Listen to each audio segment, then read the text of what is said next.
What up, guys? It is Matt with Sith Bricks. I really hope you enjoyed that reveal of the Eclipse.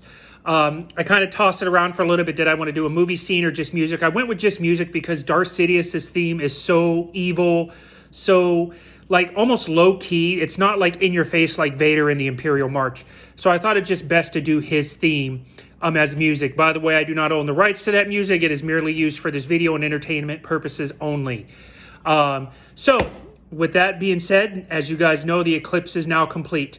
This video is going to be the in-depth review of everything that I liked, didn't like, the good, the bad, the ugly, because there is a little bit of ugly with this. Not much, but there is some.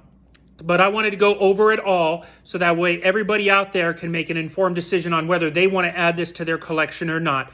So without further ado, here we go. All right, guys, first things first. Did I have enough bricks for this build? The answer is no, but actually yes, if that makes sense. So I say no is because in my bag, I was supposed to get a brick like this in my bag, but I didn't. I actually got this from a fellow Mould King builder. Thanks again, Levi, for sending this to me. I really appreciate it. This was the brick that they sent me, which as you can see when I put it together here, it's short and it's not even the right color. So my man Levi hooked me up with the longer brick that I needed that was also a Mould King brick, so it worked out well. So I actually didn't have enough bricks because I was supposed to get this, but I got this instead. However, as you can see, as I set these to the side with my brick pile here, I had plenty of extras. I actually had more extras with the Executor than I did with this, which as far as ship pieces is concerned, because most of the stuff on this pile over here, this way, was Technic and cover pieces, and all this was just the extra ship pieces throughout there. So you can definitely tell that Mould King, as they've designed the ships better, that they've actually probably gotten a little bit better with piece accountability. I guess that's the right way to use it, where they make sure that there's the accurate number of pieces in there, the right amount, and they don't overfill the bags. I think the Executor was one of their first designs, and they were pretty generous with the extra pieces. However, I got far less extra pieces for the Eclipse than I got for the Executor. This stuff really doesn't count, if you ask me, because it's all Technic pieces. I'm talking about extra pieces like this stuff over here, the diagonal bricks, the flats, Technic bars, and whatnot. So I definitely had enough pieces, which I was thankful for, minus for this fiasco up here. So again, minus one piece out of almost 11,000 I was missing. So I can't really complain. This piece only set me back about a week worth of building. So it wasn't too bad, but it was also kind of a pain because I had to sit there for a week while my friend Levi, thanks again, hooked me up and sent me the right piece. So I don't know if it would be buyer beware, but I definitely recommend that if you're going to get a Mould King set, is that you have other people in the Mould King community, myself included, that we help each other out with pieces that we're missing, because I've tried to contact the sellers. I contacted the guys who I bought this set from back when I got the piece was missing, because it wasn't the official Mould King website. It was a seller on AliExpress. And I still haven't heard back from them, even acknowledging that the piece was missing. And that was almost 3.5 weeks ago. So take that with a grain of salt.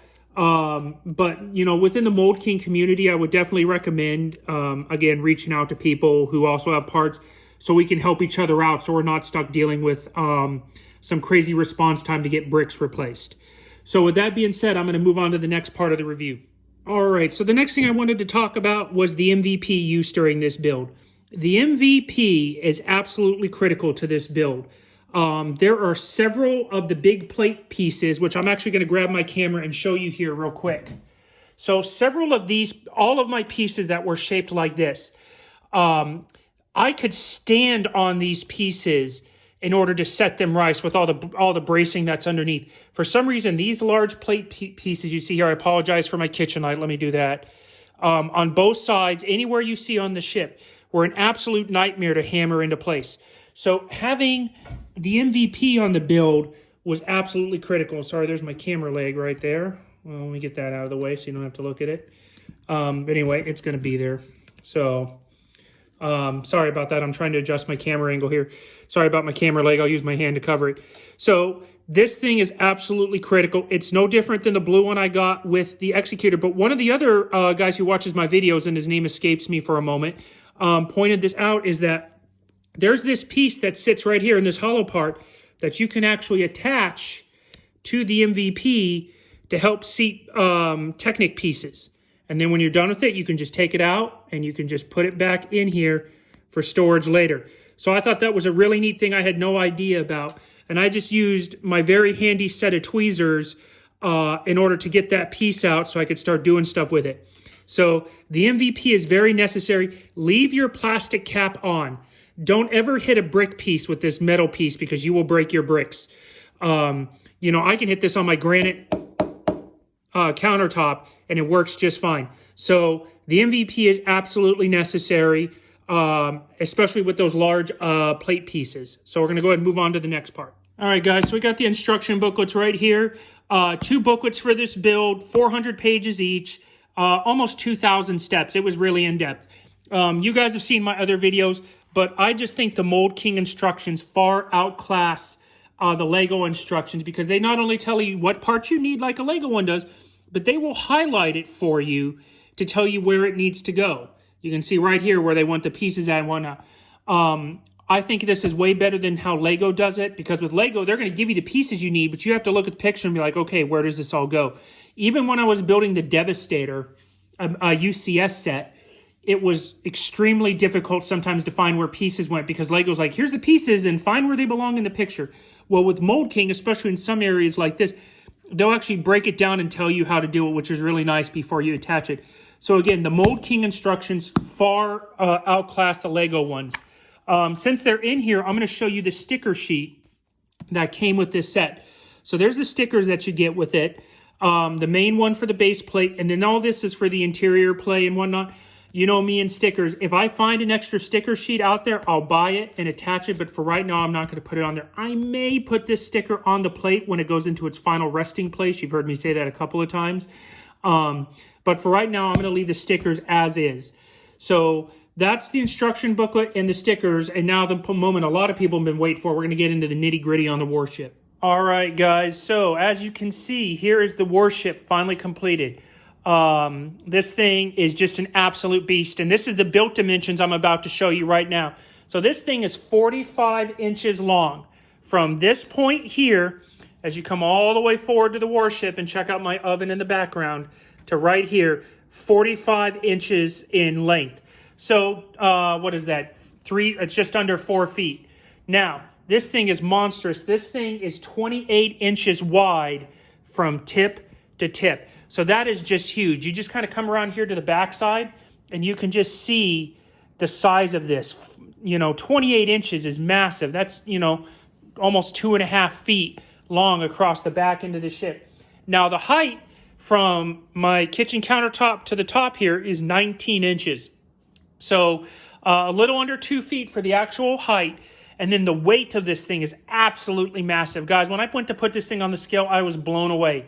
This warship, minus this, is 27 pounds exactly. That's right. We're talking 27 pounds of Legos in this. And there's only one extra minifigure in there, which adds like, what, 3-4 ounces to it. So the weight is negligible. But 27 pounds for this bad boy.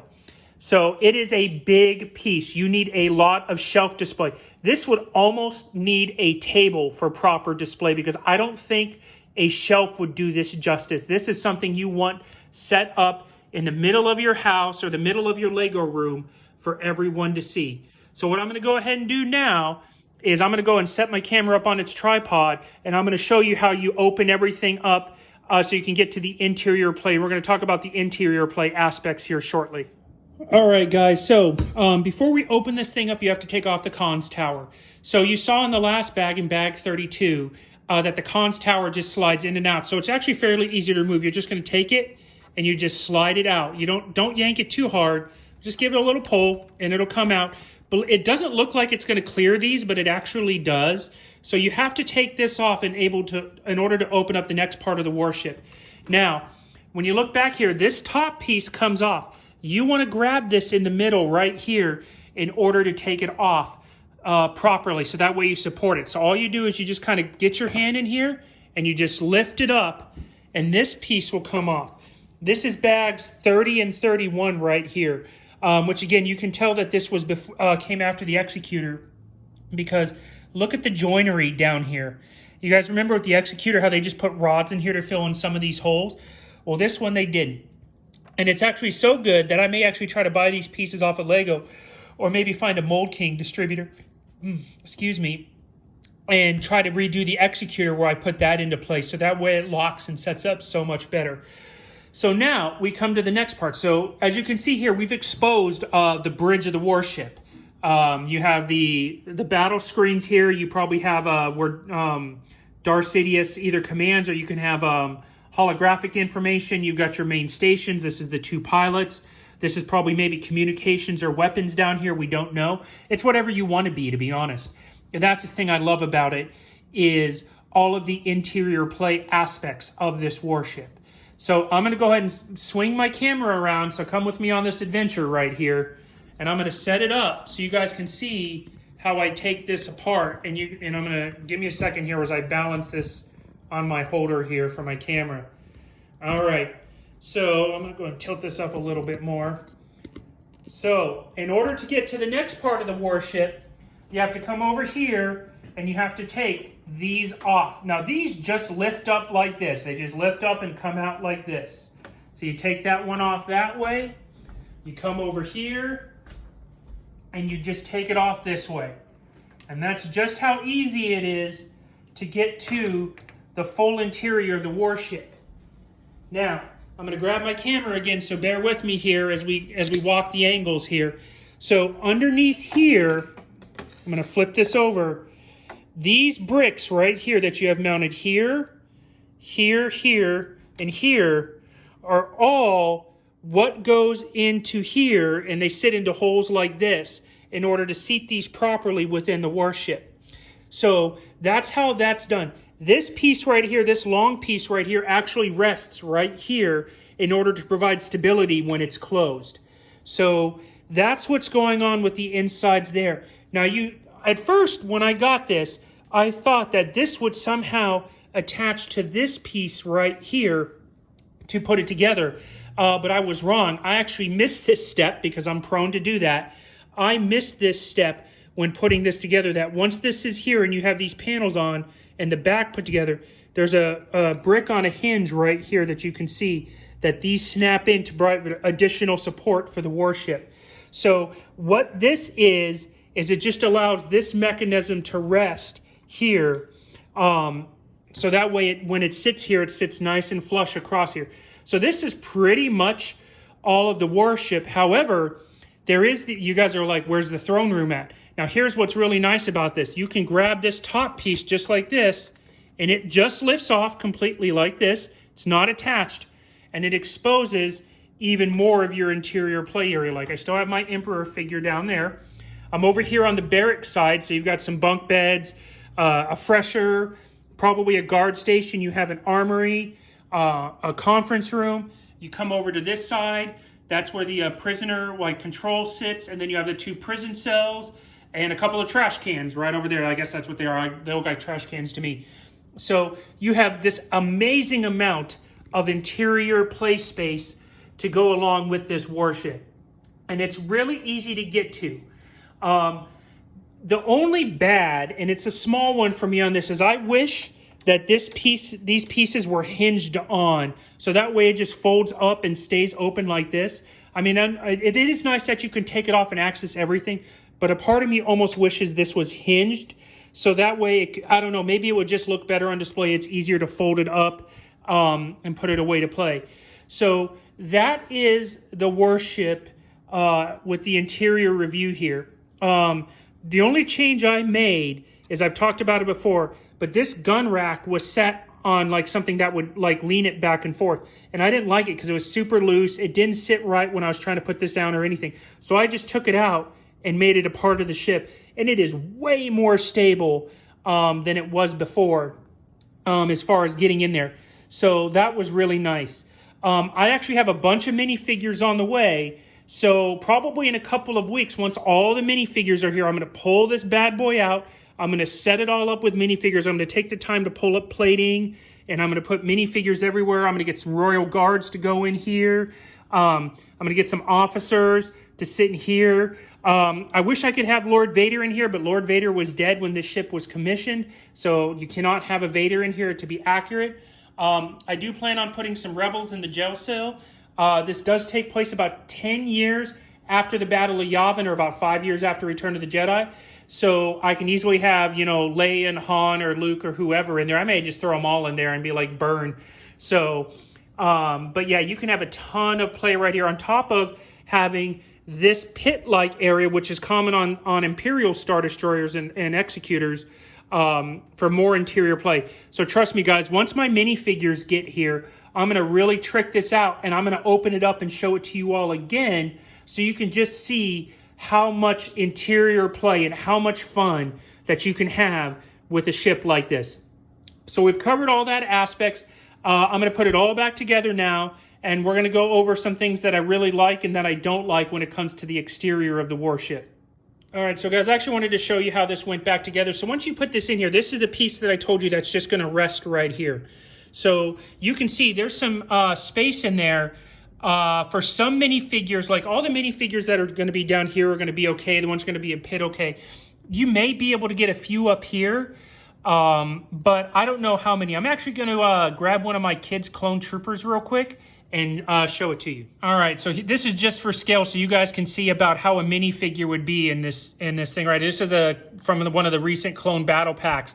But as you can see, he can stand to right about here and move in and out of the ship, okay? But anything past pretty much where his gun is laying at, he's not going to fit. But they'll fit down there just fine, as you can see. You know, definitely down here and whatnot, they'll be okay. I don't know for up here. I actually don't think they're going to fit up here. I'm actually going to use this guy as a test as I put the other piece on to see if he'll actually stand in there when I put the top pieces on. But I just wanted to kind of show you guys how the minifigures look in this ship like this. But yeah, I'd say pretty much right there is about as far as you'll be able to have them standing inside the warship before they're going to start clanging against something. So I'm going to finish putting this together, and then I'll show you a video of me trying to see if a minifigure will stand up here. All right, so as you guys can see, the minifigure actually stands up in there. He's about right around the maybe the command array or wherever they do some ship's functions at. But he's actually furthest back there. He actually has plenty of clearance. So that's actually really nice that when this piece is on, I'll be able to have some minifigure still standing within the warship. Sorry I can't get a good light in there, but the way my lights are designed in my kitchen and how it's reflecting right now, it's just not focusing on the minifigure. Let me see if I can get it in there any closer. So sorry about that. But you can see there's still a sizable amount of room in there for minifigures. So that gives me hope when I trick this out. Now, one thing I wanted to show since I'm up here is when you put this piece on, there are these little this thing right here, this L-shaped, it's almost like a bench seat right here. And then there's these two pivot bricks right here and right here. You need to make sure that these are lined up, and then this piece will sit flush, and it uses the other L bricks that you can't see underneath here. I'm going to lift this up right now. So it'll use, these are the two that you line the back piece up, and then these ones actually help hold it into place on the underside. So that's how you put this top piece on. I'm going to see if I can actually do it one-handed here to show you guys. So you see those two seat pieces right there? I call them seat pieces, pinchers. They're the freaking death for my fingers, though. Let's see if I can do this looking at it in a weird angle. So you kind of set it on there like that, and then you just kind of use your hands to shuffle and seat it into place, and it actually sat into place just fine. So that's how you put that on there together. And then, again, this piece of the comms tower right here, it matches up to here, and you just put it on and slide it into place. All right, so I just knocked the minifigure down. You heard it fall, but it's actually pretty easy to do once you get the hang of it. I'm doing this one-handed, and it just slides into place like that and locks into place. So there you go. That is the interior of the warship. So now I'm going to move on to the next part of the video. All right, so you guys have heard me talk a lot about the good. Here is the bad. Again, Mould King is, because they use so many of these small triangle, or not small, but these triangle pieces here, it creates a natural bend when you're putting this all together. So, again, Mould King suffers from the open mouth thing. This thing should be closed up like this. However, it sits open. And as I come around to the other side of the destroyer, you can see it too, how they both kind of open up in like a maw almost. So I'm gonna have to get some rubber bands to fix those so that way they close up properly on each side. So that's the one thing that I didn't like about this. This is one of two things that I didn't like, was that. And then I also don't like the fact that I didn't get any color for my engines. Now, I don't know if they just forgot them, but my engines are just sitting on here like this. I was really hoping to get either some orange discs or some blue ones to put on here, but they didn't come in mine. I've looked at other sets. It doesn't look like, I don't know if they have them or not. I really couldn't tell, but I was really hoping to get some color discs for my engines. So that was the only other thing that I didn't like about the Warship. Now, one thing that I really, really do like, besides all the amazing aspects of this thing, is these extra support pieces. So I'm setting my camera down here, guys. Bear with me here. I'm trying to get a good angle for you. So these extra support pieces with this brick right here, they don't attach. As you can see, the studs just kind of go up there, but they really put, I'm touching it now. You can see they really add stability to this ship because it does weigh 27 pounds. This thing is massive, guys. So having that extra stability right here is great. Now, there's many different places where you can put these, but where I chose to put mine is I have this visual reference point of this set here. There's another one under here. And as you can see, I've kind of wedged it in between the dots right here. There's really no perfect way to do it, but I have mine wedged in right about here to help support it. You really can't put it on the smooth pieces because these will slide, obviously. So you kind of have to find a spot to wedge it in between the studs right here, or the dots, whatever you want to call them.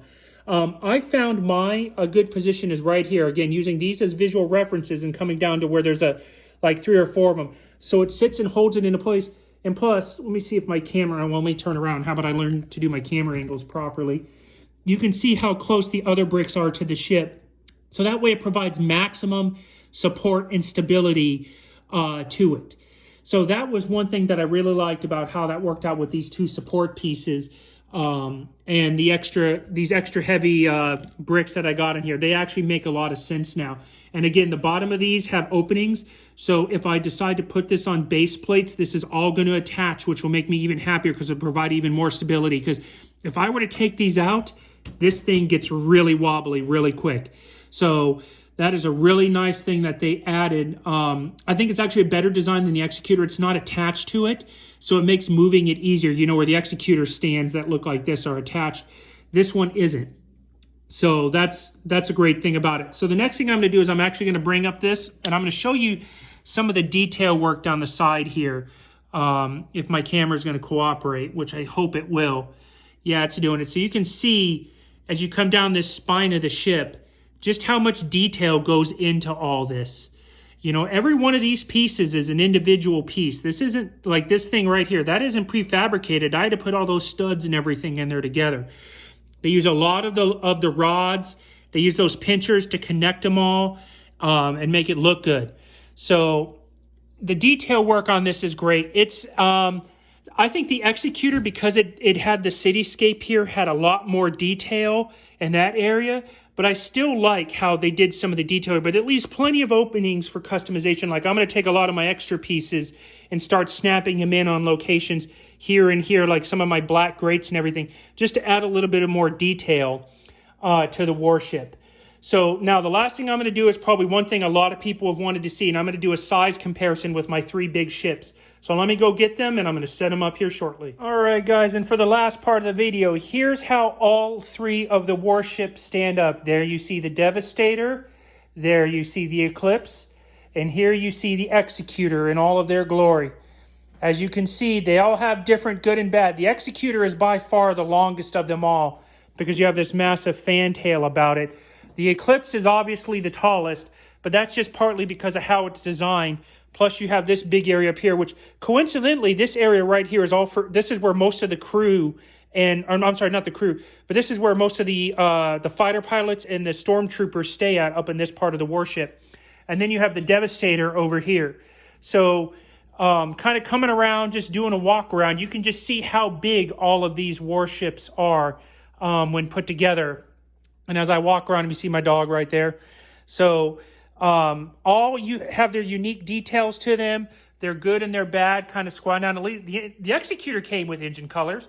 So I don't understand why the Eclipse is missing those. Maybe they were just left out of my bag. I don't know. But, you know, when you look at everything right here. Now, as far as like just sheer amount of detail on the outside, I mean, obviously the Executor is going to win. Take a look at all that detail there. That's all on the underside of the ship that you hardly ever see. And then you come up to the cityscape all the way down here. Whereas the Eclipse and the Devastator itself, they both have minimal detail on the outside. But again, you can just see it here on the Devastator. Look how this stuff is not symmetrical. You come over here to the Mould King set, and everything is symmetrical down the warship, which is really nice. And it just makes a huge difference in how it looks. All right, guys. So the last part of this video before we close it up for the day is I wanted to go over some pretty neat and interesting facts about the Eclipse. So the first thing that blew my mind, this isn't actually Eclipse 1. This is actually Eclipse 2. The difference between Eclipse 2 and Eclipse 1, Eclipse 1 does not have this command bridge above the axial super laser. This allows for more, more accurate firing and command of the laser when it's in operation. Now, this right here is part of the actual super laser firing mechanism right here. But the other way to tell this apart is Eclipse 1 only has 6 engines, and they're spaced like 1, 2, 3, 1, 2, 3. This is Eclipse 2 because it has 8 engines, more concentrated than that one. So I did not know that until I was doing a little bit of research on the warship. So another thing is the Eclipse 2 is 10.9 miles in length, or 17,500 kilometers for those that know the metric system. So this thing is big. Now, it's actually 1,500 kilometers shorter than the Executor when it comes to the Star Wars universe. However, the Eclipse has 5 times the mass of the Executor. And you can just see that in the complement. The Executor was crewed by about 100,000 people. I think it was 105,000 and some change. Well, the Eclipse had a complement of 660,000 personnel. That included ship operations, the Imperial Navy assets, and the Imperial Army assets that were in there. Additionally, the Eclipse carried 5 garrison bases in it. 5 bases. So what did that mean? Each one of those bases is capable of supporting up to 100,000 personnel. So that means this one warship could subjugate and control 5 systems at one time, or 5 planets, however you want to call them, planet systems. But this had enough to conquer 5 planets at once without needing reinforcements or consumables. Speaking of consumables, this thing had 10 years of consumables on it, which means it could go through space, operate, generate power, food, everything it needs for 10 years. Now, the axial super laser that's a part of this warship that you guys see me focusing on right now, that is a design that is very similar to the Death Star's laser. Now, total power output, this only had about 2/3 of the power of the Death Star super laser. This had the ability to defeat any planetary shields there were, and it could crack the planetary crust of any planet, therefore making, like, you know, it could cause massive earthquakes, the planet core to explode. So even if it cracks, like, say, the planet's crust, the planet may survive, but it'll do so much damage that it'll basically become inhabitable for the planet anymore. So it didn't destroy the planet, but it made it so unlivable that you couldn't do it anymore. So another nice thing you've heard me say about the Eclipse 2 is it carries its own gravity well projectors. Eclipse 1 had 10 of these. Eclipse 2 has 8, 4 on top, 4 on the bottom, which basically it did not need an interdictor cruiser support. It could do all of that without the need of an interdictor. The Eclipse was made of jet black quadranium. So in the Star Wars universe, quadranium is one of the hardest metals there is. And the fact that it was jet black, it made it very hard to see from space. Quadranium is 4 times stronger than titanium, which is what the Executor was made out of. This allowed this ship, it was actually able to ram anything without doing any damage to the superstructure at all. In fact, it actually rammed an Imperial Star Destroyer Model 2 and cut it in half and did no exterior damage to the warship. So the material this made out of was exceptionally strong, and the fact that the Emperor was able to get in jet black just added to its mystique and the power of this warship. Now, unfortunately, this ship was destroyed over BIS, BYSS. It was 10 years after the Battle of Yavin, 5 years after Return of the Jedi.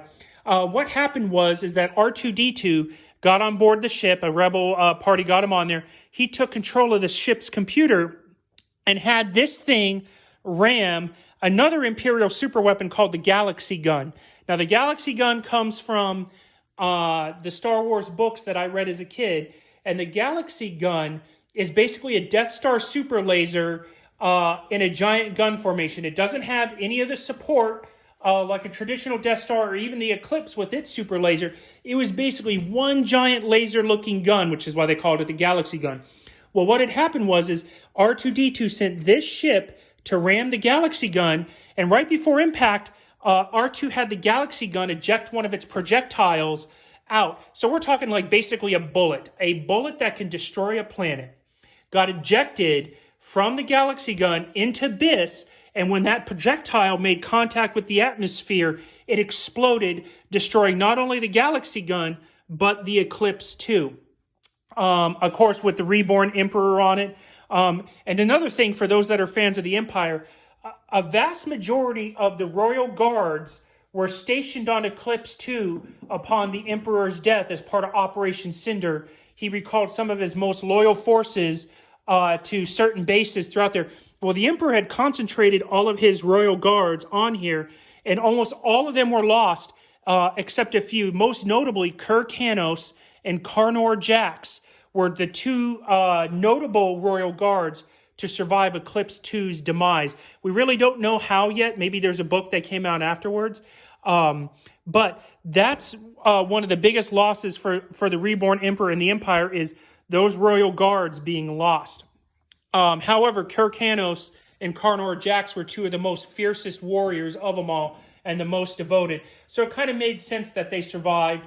In Star Wars Legends right now, or in Star Wars lore, nobody knows what happened to those two Royal Guards. So who knows what they're up to right now. We may see them later on or whatnot. But this concludes my video on Eclipse II and the build. I really hope you guys enjoyed it. I had a ton of fun building this thing.